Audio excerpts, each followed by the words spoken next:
You want to be confident. I get it. Confidence is the best accessory that anyone can wear, but the problem is you're not confident. You overthink, you feel insecure, you're a people pleaser, and you second guess everything. So, how do we change that? Well, it's actually quite simple. Today, we'll be talking about how to build real confidence. Before building confidence, we need to understand why you lack it in the first place. I like to believe that confidence isn't something that you're just naturally born with. Rather, it's a characteristic that is built, and the reason that you lack self-confidence is because you lack evidence. What do I mean by that? You haven't built proof that you are who you say you are. Because think about it, self-confidence comes from being able to trust yourself. And the reason why you cannot even trust yourself is because the only person that has ever heard every single lie that you've ever told is you. Every action you make is a vote for the kind of person that you're choosing to be. And if your actions don't align with the version of you that you want to be, you'll always feel like a fraud. This is one of my favorite quotes from Alex Hormozy, I think, who said that confidence comes from having a stack of undeniable proof that you are who you say you are. When you have this stack of proof, this person you want to be slowly becomes the person that you are. If you want to be smart and you stick to a routine where you prioritize your learning and someone comes along and calls you stupid, you now have the confidence to say, well, okay, that's your opinion. That is not fact. The fact is, I study, I read, I have all these awards, and I prioritize my learning so that I am the smartest version of myself that I can be. That is confidence. Which brings us to the second part of the episode where we learn to build that type of confidence. Start by keeping the promises you make to yourself. When you say something, follow through with it. If you're in school, this means studying when you say you will study. If you're working, this means getting the work done when you say you will. If you say you are going to work out, then be at the gym and follow through with it. Don't push it off and don't make excuses. You can start small and work your way up. You don't have to try to do everything perfect all at once. It's about building this track record of you following through on your own promises. You will learn to trust yourself and believe in yourself. If you know that you have what it takes to achieve something small, then you will learn to believe in yourself that you will have what it takes to achieve something big, and trust yourself that you will follow through on it. Also, try to do hard things on purpose because confidence isn't built in comfort. Learn to be uncomfortable because it's showing yourself that you aren't afraid of pushing yourself out of your comfort zone and you have what it takes to do hard things. It isn't about not being nervous or not being scared and not being anxious. It's about doing what needs to be done despite having those emotions. Challenge yourself, and you might even be surprised how much you're capable of, but you will never know if you never try.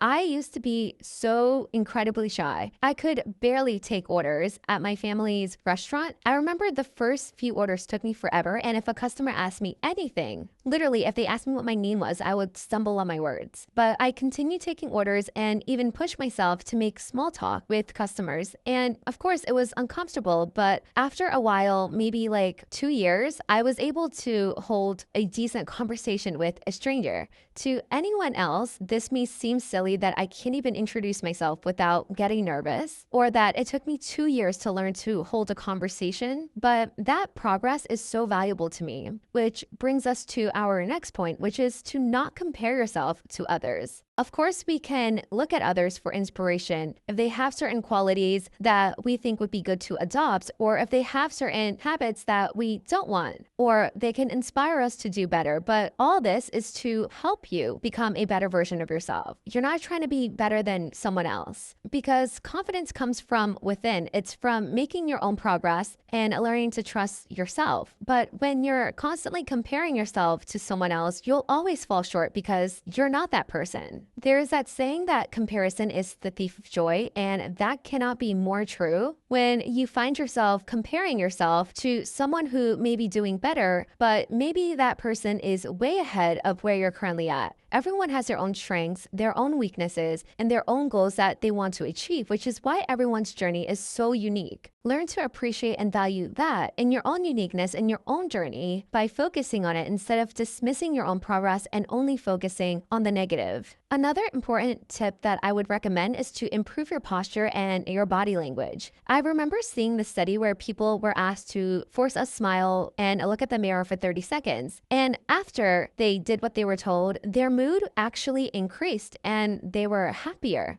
And I think this is so valuable because it proves that we can literally manipulate our brain in ways that can build confidence as well. The way you carry yourself directly affects how you will feel about yourself. When you slouch, when you shrink yourself, or you avoid eye contact, your brain picks up on these cues and reinforces these feelings of insecurity. But if this is true, then the opposite is true as well. When you improve your posture and your body language, you signal confidence to yourself and to others. Another important point is to speak kindly to yourself. I think sometimes we forget how much weight our words actually hold. There is that famous saying that whether you think you can or you think you can't, you're right, which highlights that your mindset determines your outcome, and it's the thoughts and the words that you feed your brain that determine your mindset. So if you keep saying things like, I suck, I'm stupid, or I'm not confident, you'll find yourself believing that because you will focus on things and do things that reaffirm what you believe. Your brain believes what you tell yourself repeatedly, so speak kindly to yourself. If you see the way that I talk to my parents, I'm literally so shameless.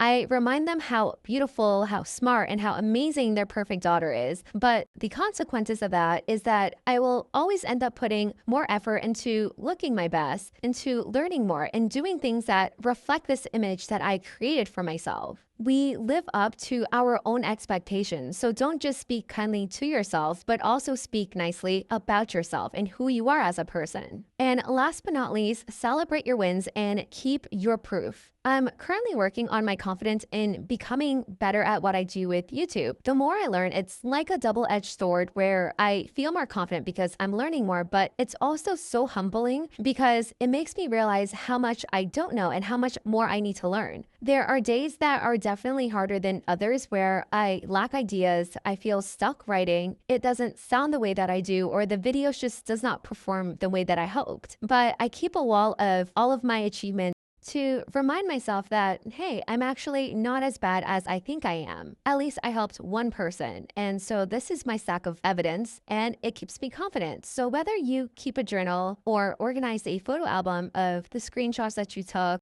or however you want to organize your stack of proof so that when you feel down and when you think you suck, you can take a look at your proof and be like, well, that's not true. I don't suck because the facts say otherwise. That is how you build real confidence. If confidence is a characteristic that can be built, then it is also a decision that you can make and start working towards. It really is that simple, but of course, simple doesn't mean easy. It takes time, it takes effort, and it may even get uncomfortable at times, but the result is you becoming a higher and more confident version of yourself, and that is really worth something. That's it for today. Thank you so much for tuning in. I hope to see you in the next one. And in the meantime, as always, stay hot. Bye.